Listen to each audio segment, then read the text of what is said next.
Akhirnya saya bingung, terus diajak gitu sama teman saya orang Lampung juga.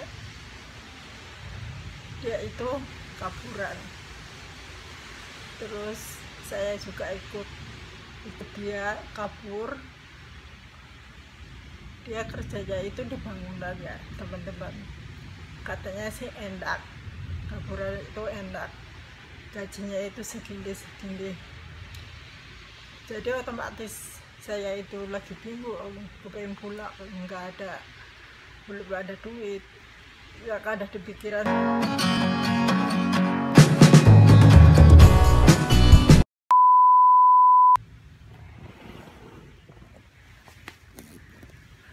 Halo, assalamualaikum. Kembali lagi dengan saya Miara. Saya akan menceritakan bagaimana saya nggak upload video selama beberapa bulan karena ada masalah ya teman-teman.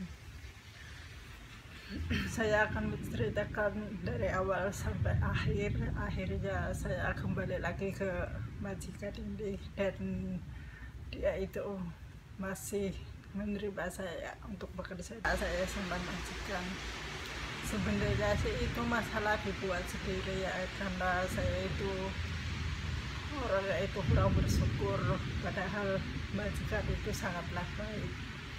Saya akan ceritakan dari awal sampai akhir kenapa saya bisa balik lagi ke majikan.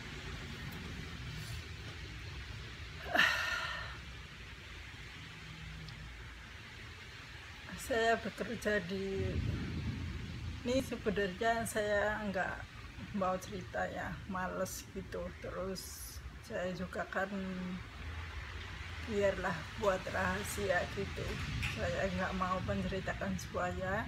Saya nggak mau ada salah satu orang yang saya kalah dia tahu gitu loh, karena dia itu yang mengajak saya keluar dari majikan ini. Sampai sekarang dia juga belum tahu kalau aku itu udah balik lagi ke majikan yang lama. Saya itu kerja di majikan ini udah mau 8 tahun, udah mau jalan 9. Saya 2 kali cuti, terus satu kali cuti, terus kan sekarang kan ada corona ya, nggak boleh cuti gitu. Terus sekarang udah bisa cuti, cuma kan mahal ya, ongkosnya mahal, terus belum ada tabungan juga. Akhirnya saya udah mau 6 tahun gak pulang-pulang. Saya itu sebenarnya orang yang gak bersyukur ya teman-teman, padahal majikan saya itu sangatlah baik. Terus makanan juga di meja itu ada semua, ada buah, ada pinggan. Terus kalau itu duit itu setengah bulan sekali pasti dikasih 1000 NT. Kalau dikalikan rupiah itu minimal 500.000. Saya di sini kerja udah 8 tahun, cuma gaji saya itu masih ya kadang 19, kadang 20, sedangkan gaji pokok Taiwan itu kan 17.000,44 berapa gitu. Saya itu masih segitulah. Cuma saya itu orangnya nggak bersyukur, sedangkan kebutuhan di rumah itu sangatlah banyak. Kebutuhan semua di rumah itu yang nanggung itu saya, dari anak sekolah, dari ibu, dari mertua. Terus kadang juga saya itu ngasih suami kalau ada kerja ya kerja, kalau nggak ada ya nggak ada. Jadi ibarat saya itu gajian segitu ya, ibarat nyisa sedikit lah, sedangkan saya itu udah kepengen pulang banget, udah lama, udah kangen anak gitu ya. tapi duit kok nggak kumpul-kumpul. Akhirnya saya bingung, terus diajak gitu sama teman saya orang Lampung juga. Dia itu kaburan, terus saya juga ikut dia kabur. Dia kerjanya itu di bangunan ya teman-teman, katanya sih enak, kaburan itu enak, gajinya itu segini. Jadi otomatis saya itu lagi bingung, kepengen pulang, belum ada duit. Yang ada di pikiran saya itu gaji gede gitu.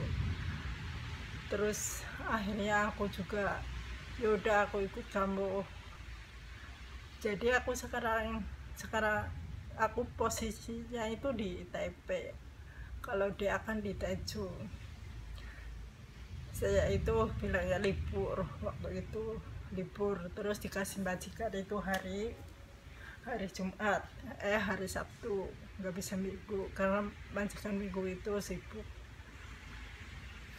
Terus dikasih libur, apa ya,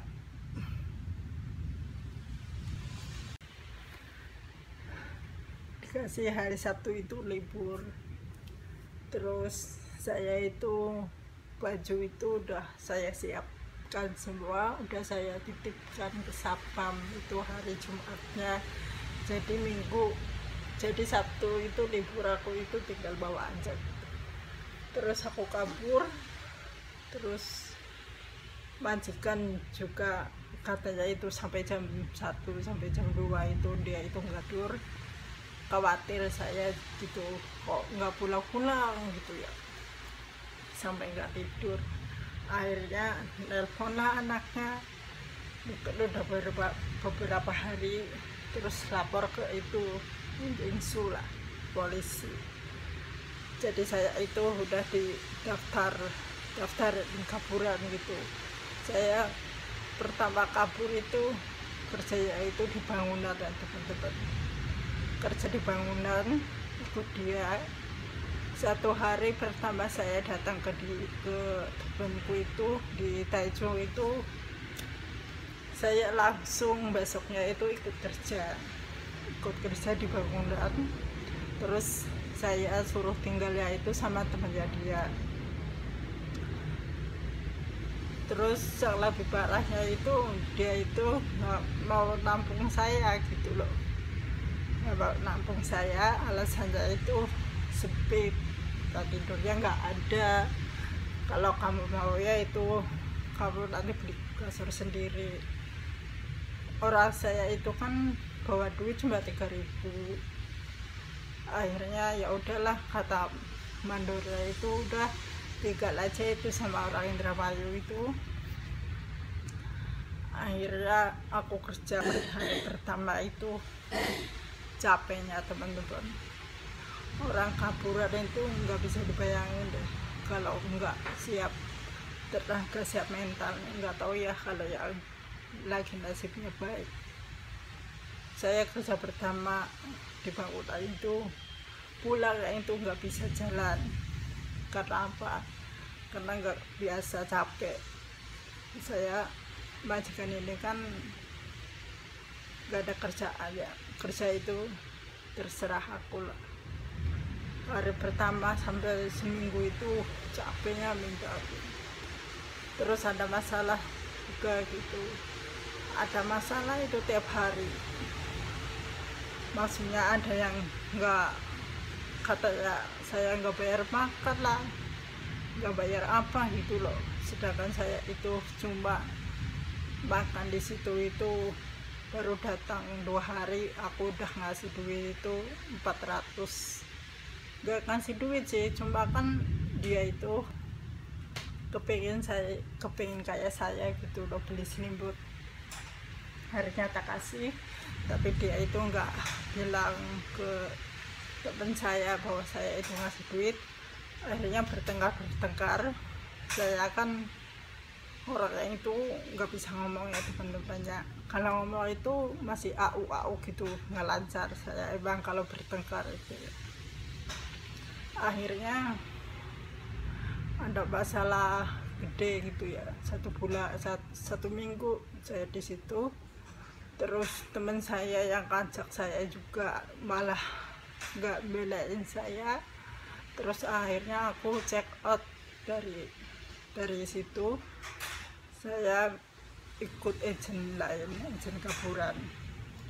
Hari pertama saya nggak kerja, hari kedua saya kerja di kebun sampai 2 hari dikasih itu 1.800. Di kebun itu kan gajinya kan sehari ya kan 900 ya, udah dapat makan pagi sama siang. Terus akhirnya cari-cari majikan, saya itu dapat jaga ambak, tapi saya di Taiwan itu udah lama teman-teman, udah mau 12 tahun, tapi saya itu terus terang nggak pernah merawat orang yang maksudnya parah gitu, lumpuh, sedodaha apa gimana gitu, saya itu nggak bisa. Saya coba bisa yaitu jaga nenek yang masih sehat itu, yang masih bisa jalan, masih bisa makan sendiri, itu saya. Akhirnya saya itu bingung gitu, udah mau 2 minggu saya itu nggak betah dengan suasana rumah majikan baru. Saya nggak betah, makan juga nggak enak, di hati saya juga masih ada rasa-rasa bersalah gitu sama majikan. Akhirnya agentku itu agentku itu nyari aku terus teman-teman, suruh balik dari kabur. Terus aku jaga nenek itu lumpuh, nggak bisa jalan. Aku cuma 2 hari karena aku itu nggak bisa gitu loh, dimandiin dia selalu ngelosor dari kursi roda, jadi kok susah banget gitu ya. Terus aku buka line agentku, terus aku bilang aku di sini nggak bisa, gimana aku kerja di mana karena itu nggak betah. Terus kata agentku, ya udah katanya kamu balik aja ke sini, balik aja jadi resmi, nanti kalau itu aku ambil kamu. Waktu itu aku di Chonghua ya teman-teman, di Chonghua, dari Taipei ke Chonghua itu 3 jam. Terus akhirnya aku putuskan keluar dari majikan itu 2 hari kerja. Aku itu udah janji aja sama agentku itu, dia itu tak kasih alamat rumah majikan, terus jalan-jalan tak fotoin kasih ke dia. Terus akhirnya itu jam 2 itu agentku itu udah sampai. Ini ada aku kamar mandi teman-teman. Akhirnya jam 2 itu agentku udah sampai dari Taipei ke Chonghua. Terus dia itu nelpon saya. Terus akhirnya aku keluar. Aku juga kan, aku bajunya itu udah aku siapin, udah aku taruh di gang kecil gitu ya. Dari jam 1 sebenarnya mau keluar itu ada orang, cuma dia itu lagi asing main HP, itu anaknya majikan yang terakhir, dia asik main HP. Terus aku bawa tas, tak masukin ke plastik sampah gitu ya, dia itu enggak gitu loh. Terus aku akhirnya kabur ke agentku itu. Dia udah nunggu di depan. Terus aku sih ada sedikit takut ya teman-teman, takutnya itu aku dilaporin ke polisi apa gimana gitu ya. Coba aku sama agentku aku bilang, tapi jangan jangan dilaporin ke polisi ya, aku jadi takut gitu. jangan dilaporin ke polisi. Kata dia, ya enggak lah, enggak bakal aku laporin ke polisi. Kalau aku laporin ke polisi berarti anak buah dia itu hilang satu gitu. Terus akhirnya aku udah masuk mobil, udah jalan, pulanglah ke Taipei. Tapi agentku itu alhamdulillahnya itu nggak marah-marah gitu loh. Aku aja udah gemeter gitu ya, udah takut. Agentku nggak marah, kata dia, ya udah jangan cincang katanya. Kamu bagus, kamu mau balik lagi ke saya katanya. Akhirnya aku dibawa lagi ke rumah ibunya. Terus ya kayak gitu aku kesana itu di rumah ibunya agentku itu. Aku coba-coba SMS ke majikan, karena terus kayak aku itu bikin salah itu masih mengganjal aja di hati saya gitu. Saya SMS ke majikan, loban yang poho is saya bikin salah, maafkan saya gitu. Saya tak beraniin.